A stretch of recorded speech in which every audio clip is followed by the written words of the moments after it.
These mayors are not happy.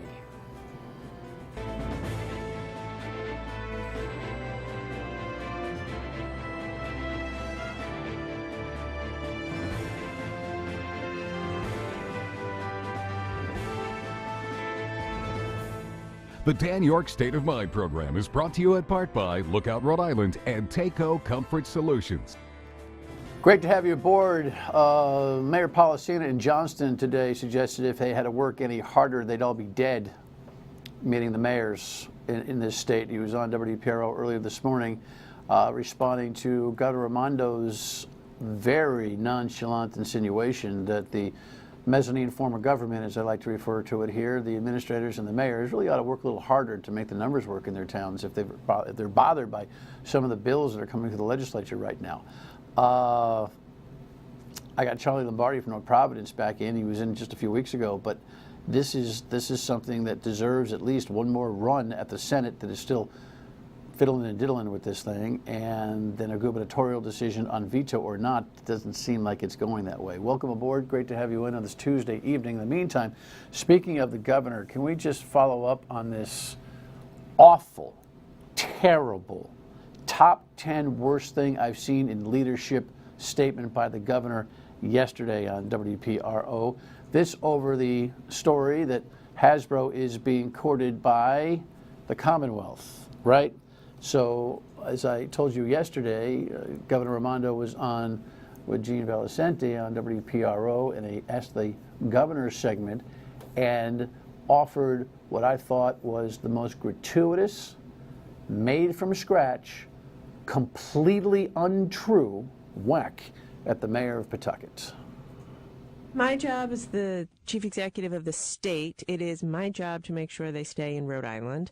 And the mayor, of course, is focused on keeping them in Pawtucket. I think what's in the best interest of the mayor is to make the positive case for Pawtucket, not necessarily to have press conferences criticizing the company. Like, Hasbro's a great company, they're a great corporate citizen, and we want to keep them in Rhode Island. He had a news conference being critical of the company, and that isn't what we want to be doing right now. What we want to be saying is, this is a great company with a long history. Rhode Island can fulfill their business needs. We have great talent, great location, great place to live. You started here, you belong here, stay here. We're going to partner with you. I mean, businesses want a partner in government. They don't want an adversary. And so, you know, that's what I'm trying to say to all businesses, right, by the way, big and small. We're going to partner with you and help you to be successful. Full of baloney. Made it up. Pointed to a press conference the day after the election where Mayor Grebian did bring the press together after being decimated by the Paw Sox announcement that they were moving to Worcester, and after Election Day, because he didn't want to politicize the Hasbro situation, Mayor Grebian called that group together and made a charge to the governor and the state legislature to step up and team up a whole lot better than what happened with the Paw Sox and save their chances to keep Hasbro in the city. Never disparaged Hasbro, never said a nary word about the company, talked at length about what kind of a great corporate customer they have been and partner, and how much they had a, you know, my word, signature on the community and how devastating it would be to lose them. Now, Hasbro, who we'd love to get here, I'd love to get Brian Goldner in here to talk about things, but they're a little haughty. Hasbro feels like, if you talk about them, it's a problem. So I've heard that on the street. They just say, don't touch it. Unless you say, hey, what a beautiful toy or a great movie, they don't really want to talk about you. Right? They operate stealth. But the truth of the matter is that what the governor is doing here, simply, is setting up for something. Either they're moving out of Pawtucket, or they're moving out of Rhode Island. And she was sowing the seeds, much like the person she disdains the most in politics, Donald Trump, who will tell you that Mueller's a bad guy before the report is coming out. That's what this governor did. She sowed the seeds to see if there's any fertility in making sure he's the fall guy. It's a disgrace. I brought Mayor Grebian on the radio on WPRO yesterday afternoon to respond. I can't imagine that she ever intended to make such a misstatement. she's governor for 4 more years. I'm hoping to be mayor for, I'm in a 2-year term. I'm running for re-election, and so I have to work with them. So I don't want to put the stake in the ground because I can't make her change that. But I know, just like you know, Dan, that it was a misstatement, and she's the one that has to answer for that. He's in the worst rock in a hard place. If he goes after her, she takes it personally and just sells him down the river, because that's the way it works around here. Interestingly enough, following up to that, Tara Granahan on WPRO asked the governor's office to comment on the misstatement. And here's what the reply was from Josh Block from the governor's PR office. The governor was making the point that the most constructive approach is to sit at the table with Hasbro and continue the conversation, rather than holding a press conference to put public pressure on the company. The public pressure was on you, Governor. The public pressure was on the state legislature, Governor. I wonder what it's like, Josh, to have to fib in your professional role working for the governor. I didn't intend to ask, but I can't help. Charlie Lombardi, North Providence Mayor, has, I'm sure, been following this a little bit. You have a thought on this? Well, I do. What is it? I think the people in Pawtucket should kiss the ground that Don Grebian walks on. That mayor has worked so hard for the residents of that city.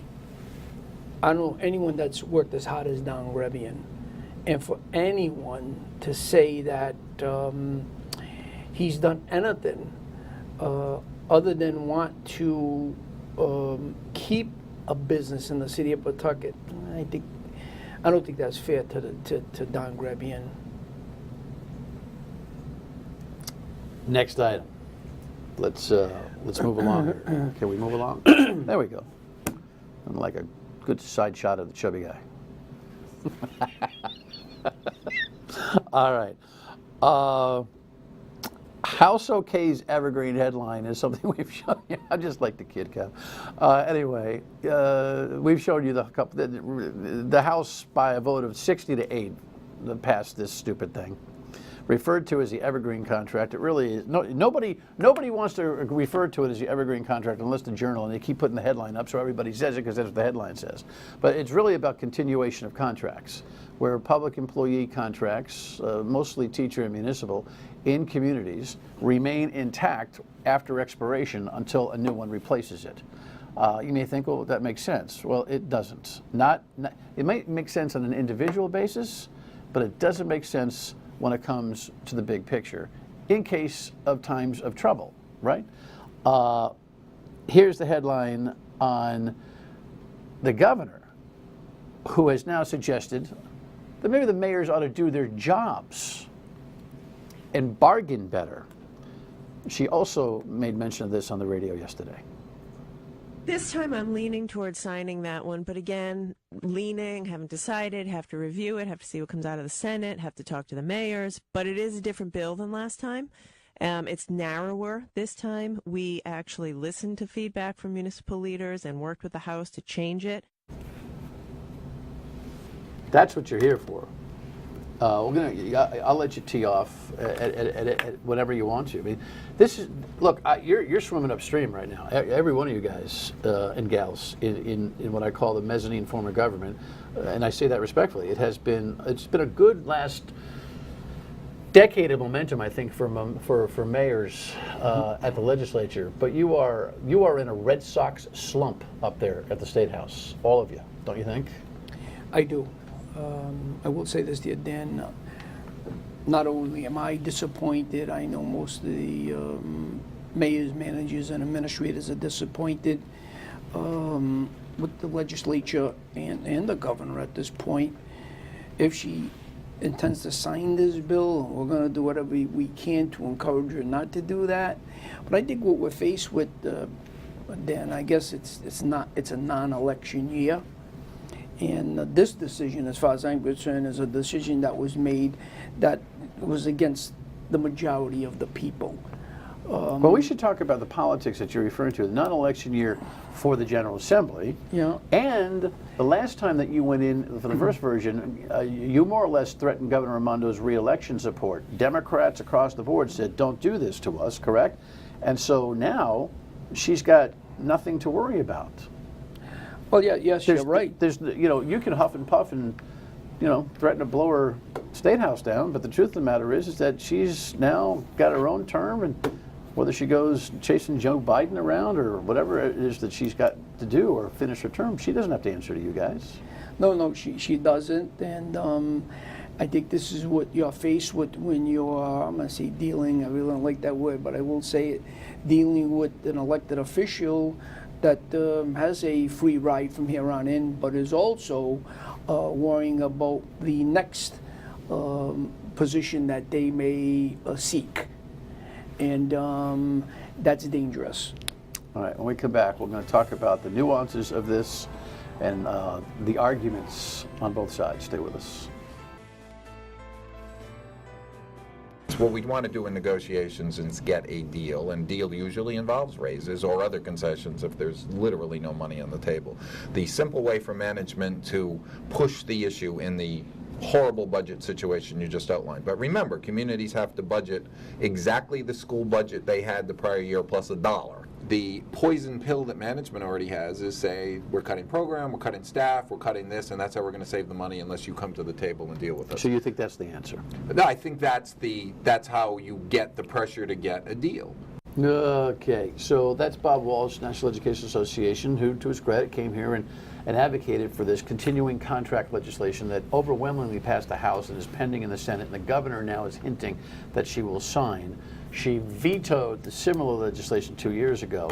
There's discussion here that the bill is different. The bill isn't, Mayor, the bill isn't any different. It's got some nuanced language, but what it says is the contract remains, the terms of the contract remain intact until such time as you write a new one. And what Bob is saying is, hey, you know what? Lay them off.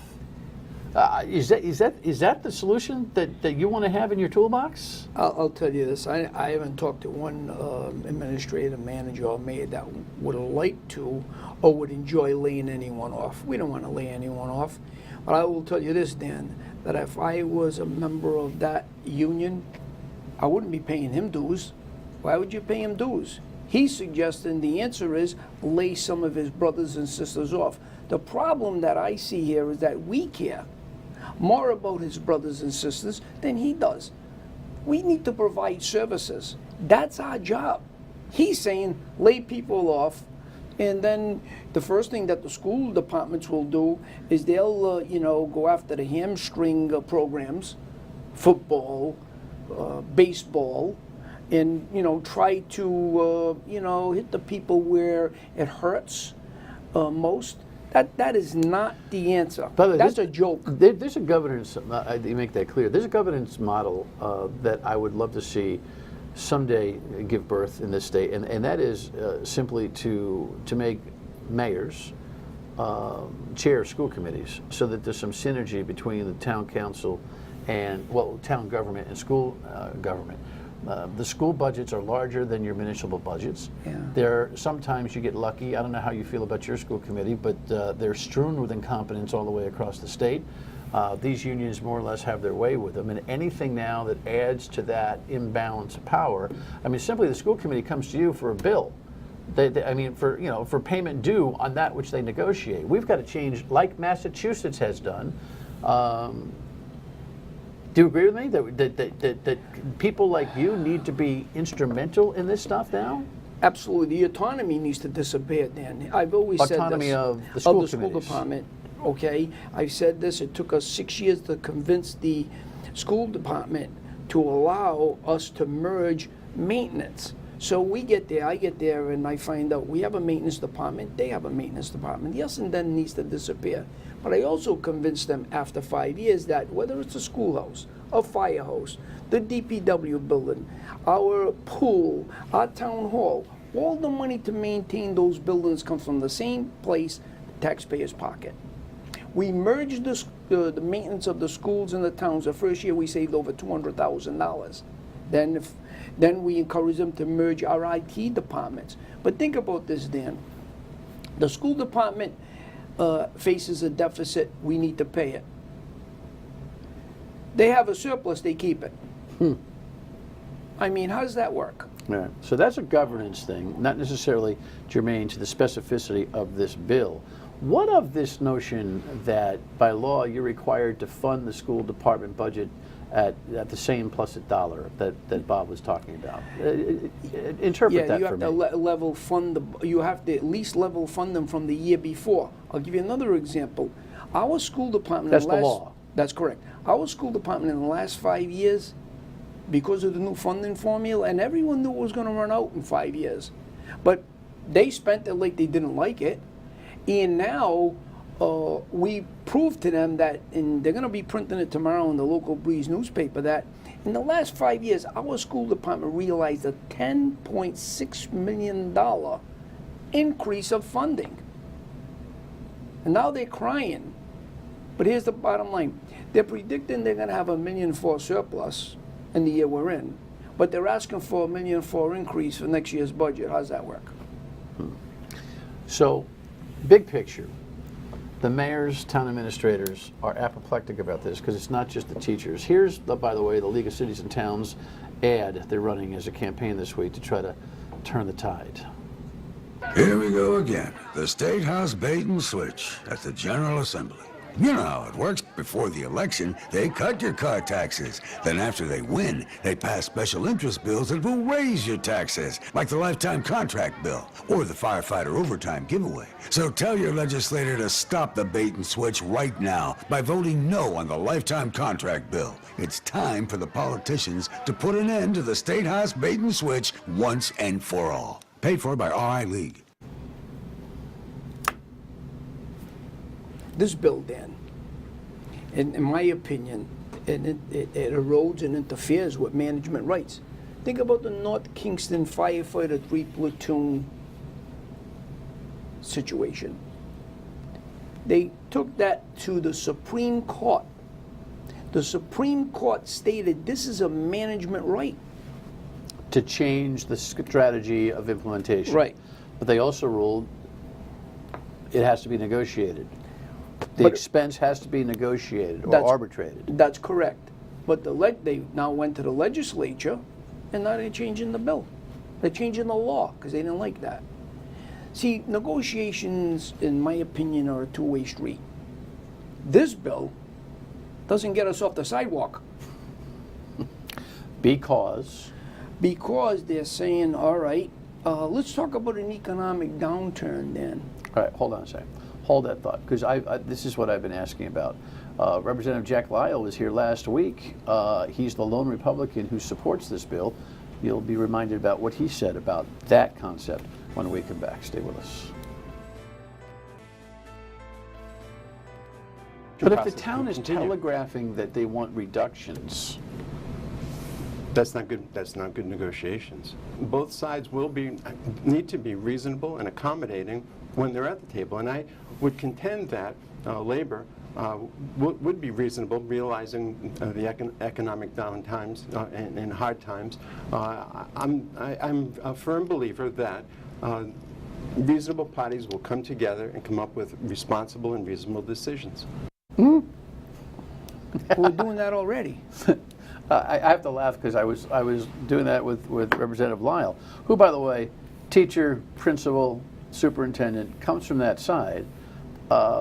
He and I had an agreement to disagree, but it got kind of silly because it was Pollyanna in nature that the union will come to the table in times of trouble.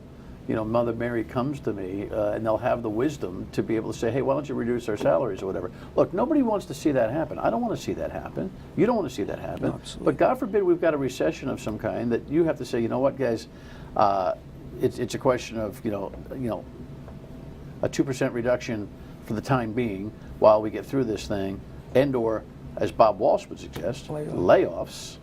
Well, so what happens in times of trouble? You're completely behind the 8 ball. Absolutely. I mean, we had an issue when I first got here where it was bad. I was advised to go bankrupt, and I said that's not going to happen now where I come from. We did demand, some givebacks, especially by the fire department at that time, and we did have to threaten layoffs. No one wants to do that, and we put an agreement together, and everyone lived happily ever after. But the point is, to have that attitude then, and whenever there could be an economic downturn, no one wants to do that. And I don't know in the end if I would have really laid people off. Maybe we had to test the union at that time, but it's just not good negotiations. And as was just stated by Representative Lyle, that everyone could come to the table. We're coming to the table now. And I think the law states right now, or the bill states that if everyone agrees to a contract extension, that happens. This new law doesn't even allow us To agree to extend. agree. So where does that put us? It ties our hands, and it's difficult. Look, we've been fair with all of our unions, and in the end, you settle a contract or you make an agreement. But to have someone say that this is the way you're going to do it, maybe the legislature and or the governor needs to come and negotiate, and they'll see how it works when you're sitting across the table. Well, what do you think of the governor's suggestion early on that you got to work harder? Work harder? Policina said you work any harder, you guys will be dead. He's got a way with words. Well, but let me say this to you, Dan. you're just as eloquent. When I came to North Providence, we had facing a $10.5 million deficit. We were one step above junk bond. Today we have about $13 million in the bank, and we got our sixth bond increase about a month ago to A1 bond rating. That takes work, hard work, and bringing everyone to the table and being fair. You can get it done. Where are we going here? It's scary. And now you wonder why the state has a multi-million-dollar deficit. I mean, think about it. Why?